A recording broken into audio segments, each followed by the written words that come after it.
You've met them, the ones who pull away the moment things get real, the ones who seem cold, distant, untouchable. But what if I told you that distance is not strength, it's fear? What if their silence is actually screaming truth? Because here's the reality. The more someone avoids vulnerability, the more they unknowingly expose the depth of their emotions. And today, you're going to understand why. Listen carefully, because this will change the way you see people and yourself forever. People who avoid vulnerability are not empty. They are overwhelmed. They are carrying storms inside them that they don't know how to release. And instead of expressing it, they suppress it. Instead of leaning in, they pull away. But here's the truth. You cannot suppress something without it leaking out somewhere else. You see, when someone avoids eye contact, avoids deep conversations, avoids emotional closeness, they think they're protecting themselves. But what they're actually doing is revealing everything, because avoidance is a reaction. And every reaction is driven by meaning. No one runs from something that doesn't matter. Let me say that again, no one runs from something that doesn't matter. So when someone avoids vulnerability, they are not saying, I don't care. They are screaming, I care so much, I'm afraid it might destroy me. And that's where understanding begins. The human soul is not designed to hide, it's designed to connect. But when pain enters the story, the mind creates a defense system. It says, never again, never feel that way again. And so the walls go up. But those walls don't just keep pain out, they trap emotions inside. And over time, those trapped emotions start finding ways to escape through distance, through silence, through mixed signals, through inconsistency. And if you're aware, if you're conscious, you'll see it. You'll realize that their coldness is not rejection, it's protection. Their distance is not disinterest, it's fear. Their silence is not emptiness, its intensity without direction. Now here's where your power comes in. You cannot control how others process their emotions, but you can control how you interpret them. And when you stop taking avoidance personally, you start seeing it clearly. And clarity gives you freedom. Because the truth is, real strength is not in avoiding vulnerability. Real strength is in facing it, in owning your emotions, in expressing your truth even when your voice shakes. That's where transformation happens. Because the moment you embrace vulnerability, you break the cycle of fear. You step into authenticity. You create connection not just with others, but with yourself. And when you do that, you become unstoppable. So don't run from emotions. Don't hide behind walls. Don't confuse protection with power. Because your greatest strength will always be your ability to feel deeply and still rise powerfully. That's not weakness. That's mastery. Avoidance is often misunderstood as a lack of emotion, but in reality, it is the exact opposite. It is the result of feeling too much and not knowing how to handle it. When someone distances themselves emotionally, they are saying they are not interested in the relationship anymore. Withdraws from intimacy or shuts down during meaningful moments, it's easy to label them as cold, detached, or uninterested. But beneath that surface is a powerful inner experience, one that is often intense, overwhelming, and deeply personal. These individuals are not empty, they are overloaded. Human beings are wired to seek connection, to feel, to bond, and to express. But when emotional experiences become too painful, whether from rejection, betrayal, abandonment, or even overwhelming love, the mind steps in to protect itself.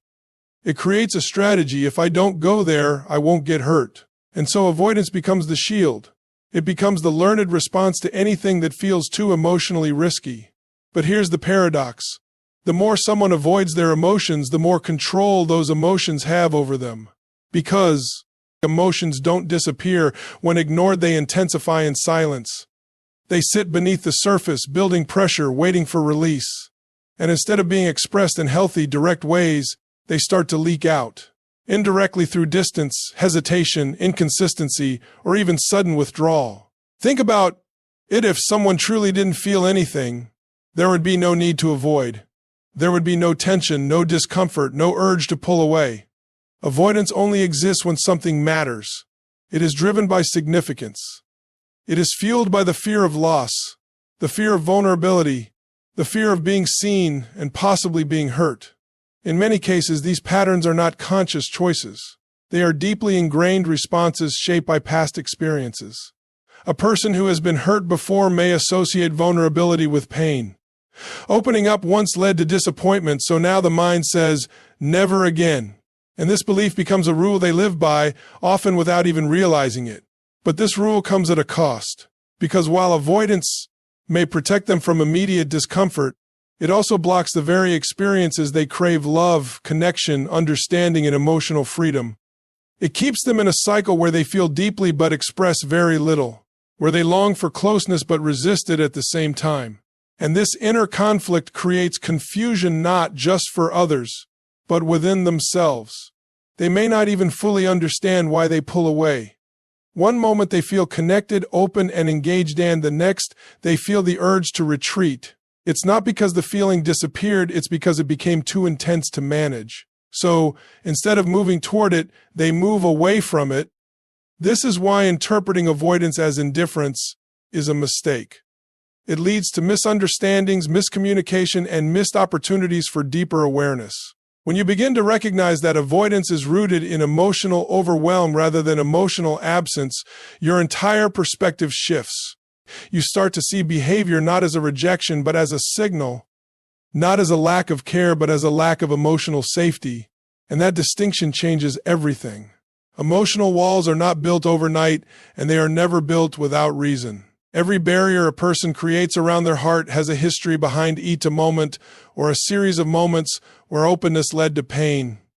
These walls are not signs of a person who doesn't care, they are evidence of someone who cared deeply and paid a price for it. When trust was broken, when vulnerability was met with rejection, when love turned into loss, the mind made a decision: protect yourself at all costs. At first, this protection feels necessary. It feels like survival. When someone has experienced emotional pain that shook their sense of safety, their identity, or their self-worth, the idea of opening up again can feel dangerous. The brain is wired to avoid pain, and it doesn't differentiate between physical and emotional threats in the way we might think. To the nervous system, emotional hurt can feel just as real, just as intense. So it adapts. It creates distance. It builds walls. These walls show up in many forms. Sometimes it's a reluctance to share personal thoughts or feelings. Sometimes it's deflecting serious conversations with humor or silence. Other times it's pulling away the moment things begin to feel meaningful or deep. To an outside observer, this behavior can look like disinterest or emotional unavailability. But in truth, it's a defense mechanism, a learned response designed to prevent the person from reliving past pain. The important thing to understand is that these walls are not built out of strength, they are built out of memory. They are shaped by experiences that left emotional marks.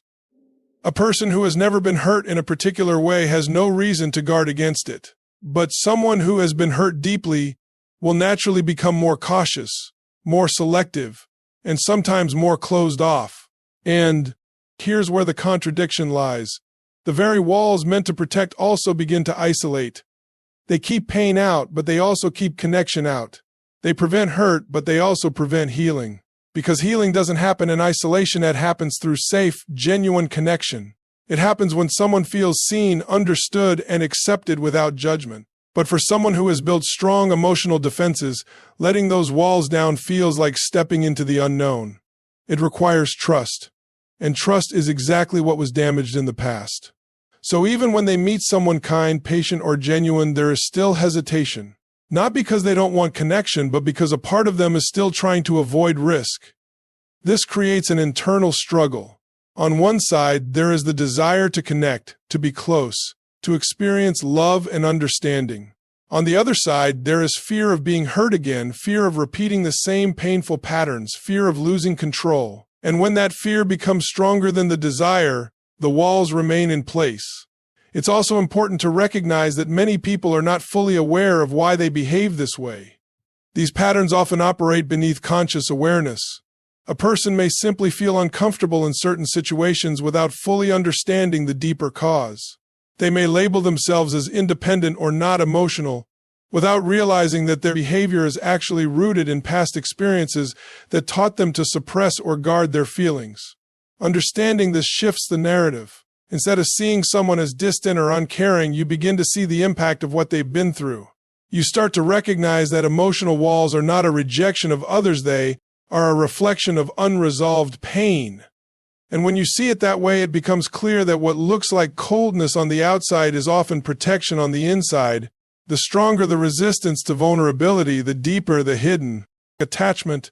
This is one of the most misunderstood dynamics in human behavior, because on the surface, resistance looks like disinterest. It looks like someone pulling away, avoiding emotional depth, or refusing to open up. But beneath that surface, something much more powerful is happening. Resistance is not random, it is directly proportional to the level of emotional significance a person feels. People don't resist things that are meaningless to them. They don't build defenses against situations or connections that hold no value. Resistance only appears when something matters, when something has the potential to impact them deeply. So when someone consistently avoids vulnerability, especially in a specific relationship or situation, it's not a sign that they don't care, it's often a sign that they care more than they're comfortable admitting. This happens because vulnerability is the gateway to emotional exposure. It requires honesty, openness, and the willingness to be seen without control. For someone who has learned to associate vulnerability with risk, this can feel incredibly threatening. The more they feel, the more they fear losing control, being hurt, or becoming dependent on something outside of themselves. And so, the mind responds by tightening its grip, increasing resistance, and creating distance. But here's the truth: resistance is energy, and energy doesn't just exist without direction, it points towards something. When someone resists vulnerability strongly, it often means there is a strong emotional current underneath. There is attachment, there is care, there is investment, but it's being suppressed, redirected, or denied because it feels unsafe to express. This is why you'll often see contradictory behavior. A person may show moments of closeness, attention, or emotional presence and then suddenly pull away without clear explanation. They may seem engaged one moment and distant the next. This inconsistency is not confusion about the other person - it's conflict within themselves. One part of them wants connection, wants to lean in, wants to express what they feel. Another part of them is trying to protect them from the perceived risks of doing so. The stronger the feeling, the stronger this internal conflict becomes. And when the protective side wins, it creates resistance. It says, "This is too much. This is too real. Step back." And so they do. Not because the connection lost meaning, but because it gained too much of it. This is also why casual or surface-level interactions often feel easier for such individuals. When there is no emotional depth, there is no need for vulnerability, and therefore no need for resistance. But as soon as something becomes meaningful, when trust starts to build, when emotions start to deepen, that's when the walls begin to rise again. It's important to understand that this resistance is not a conscious strategy to push people away. It's an automatic response shaped by past experiences and emotional conditioning. The person may not even fully understand why they feel the need to withdraw. They just know that something inside them becomes uncomfortable when things get too close, too real, too vulnerable. And that discomfort is the key indicator. Discomfort doesn't come from nothing, it comes from significance. It comes from caring, from fearing loss, from not wanting to be hurt again.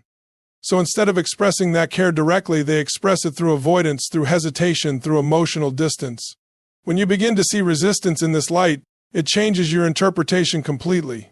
What once looked like indifference starts to reveal itself as suppressed emotion. What seemed like a lack of attachment begins to show signs of deep internal investment. And what felt confusing starts to make sense.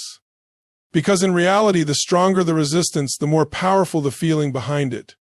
Avoidants often express emotions indirectly through behavior rather than words, and this is where many people misinterpret their true feelings. In a world where emotional expression is commonly associated with verbal communication, saying "I care," "I miss you," or "this matters to me," those who struggle with vulnerability take a completely different route. They feel just as deeply, sometimes even more intensely. But instead of articulating those emotions, they translate them into actions, patterns, and subtle signals. This indirect expression is not intentional manipulation, it's a learned adaptation. For someone who finds vulnerability uncomfortable or even threatening, putting emotions into words can feel like exposing themselves without protection. Words make feelings real. Words create accountability. Words open the door to response, rejection, or misunderstanding. So instead of speaking, they show.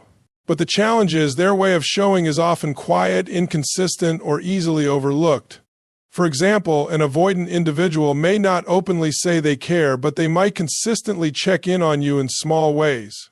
They may not express affection verbally, but they remember details about you, notice your moods, or offer support when it's needed most. They might not initiate deep emotional conversations, but they stay present in moments that matter, even if they don't fully engage at the level you expect. These behaviors are their language. The problem arises when these signals don't match traditional expectations of emotional expression. If someone is looking for clear verbal reassurance, they may completely miss the meaning behind these actions. They may assume that the lack of words equals a lack of feeling, when in reality, the feelings are there, they're just being communicated in a different form. Another layer to this indirect expression is inconsistency. Because avoidants struggle with sustained vulnerability, their behavior can fluctuate.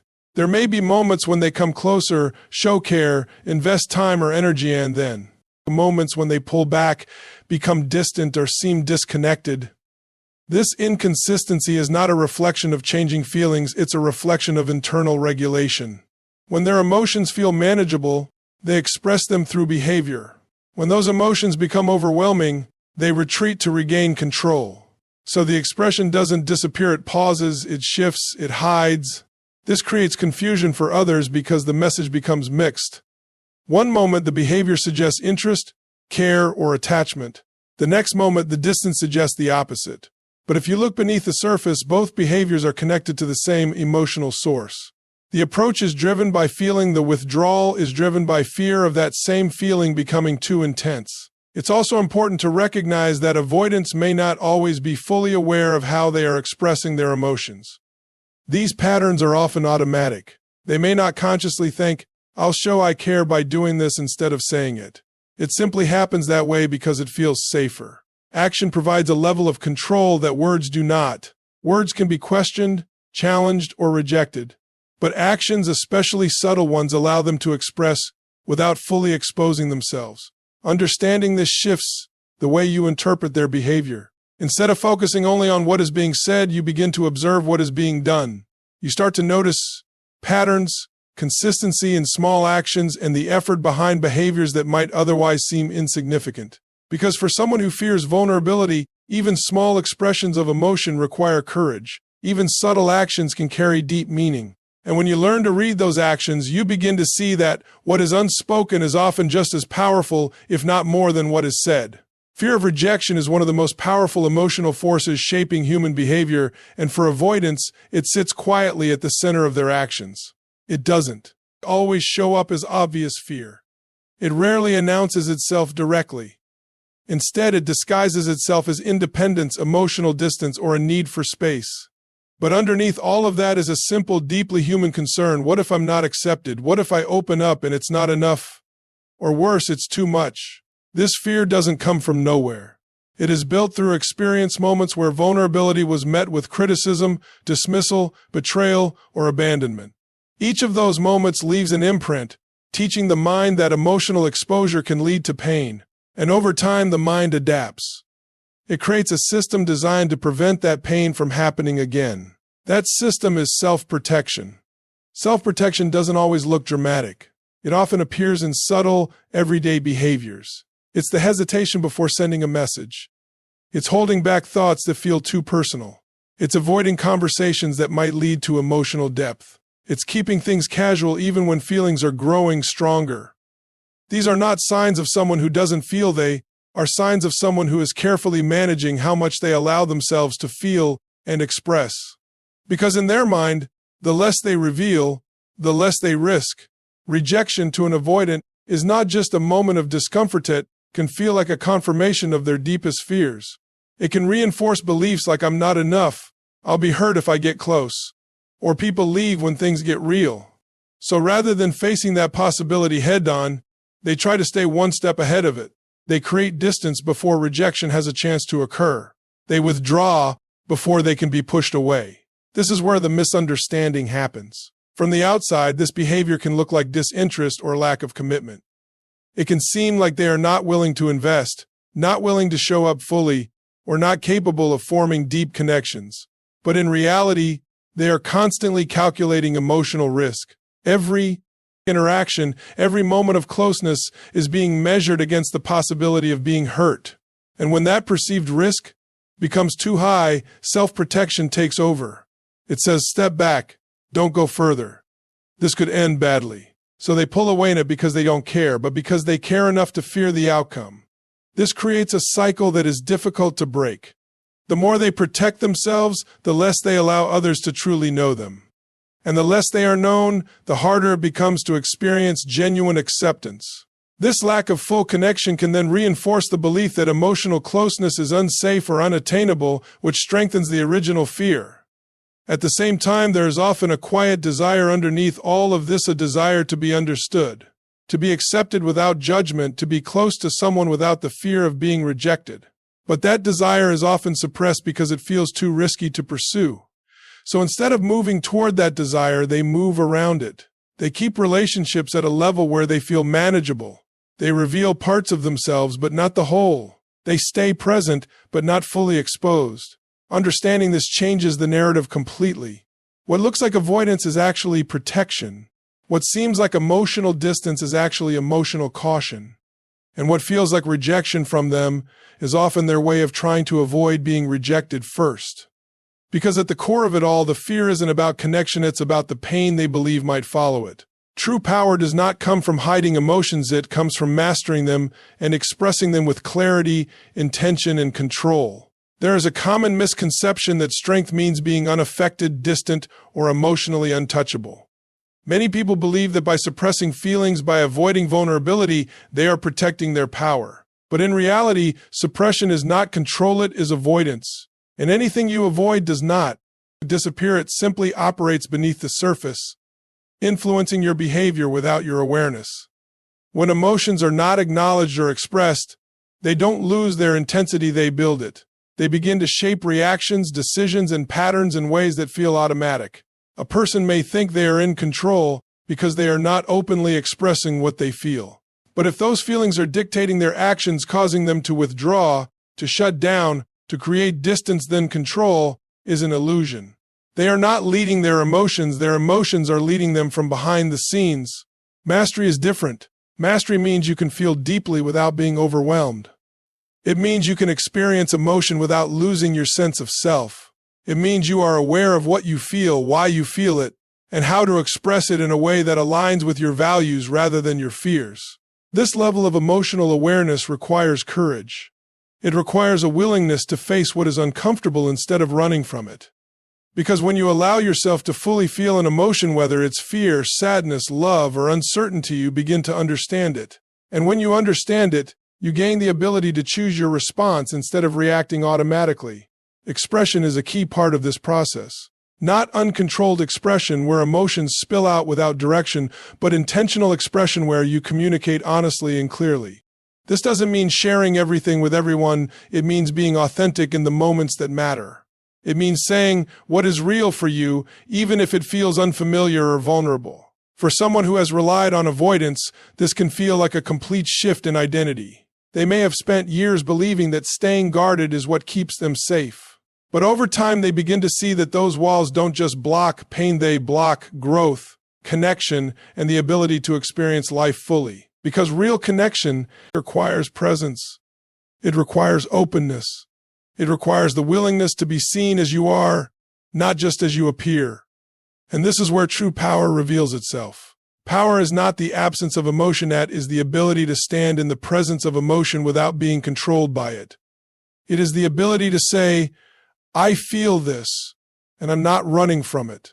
It is the ability to communicate without fear dictating your silence. When you reach this level, your relationships change. Your decisions become clearer. Your sense of self becomes stronger. You are no longer reacting based on past pain or imagined outcomes. You are responding based on awareness and intention. This doesn't mean you never feel fear or discomfort. It means those feelings no longer define your actions. You recognize them, you process them, and you move forward anyway. And that is what separates avoidance from mastery. Avoidance says, hide it, suppress it, stay safe.